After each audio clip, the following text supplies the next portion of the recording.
দাম্পত্য কলহের জেরে কয়েক মাস আলাদা থাকার পর গত বছরের ১৮ সেপ্টেম্বর চতুর্থ স্বামী শরীফুল ইসলাম রাজকে ডিভোর্স লেটার পাঠান চিত্রনায়িকা পরীমনি। গ্রামের বাড়িতে দুদিন পর চিঠিটি হাতে পেয়ে রাজ বলেছিলেন, আলহামদুলিল্লাহ। পরীমনির প্রাক্তন এই স্বামী বলেন, চিঠি হাতে পেয়েছি, আলহামদুলিল্লাহ, তার এই সিদ্ধান্তকে সম্মান জানাচ্ছি।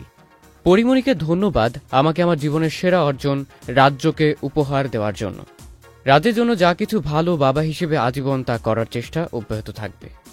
উল্লেখ্য যে রাজ্য হচ্ছে প্রাক্তন তারকা দম্পতি পরীমনি ও রাজের একমাত্র সন্তান।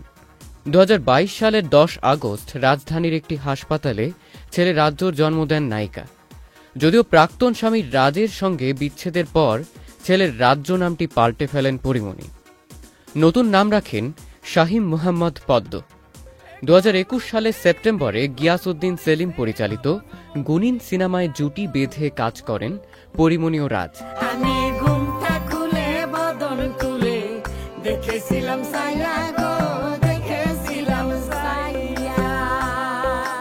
সেখান থেকেই প্রেম এবং এর এক সপ্তাহ বাদেই ১৭ অক্টোবর তারা গোপনে বিয়ে করেন।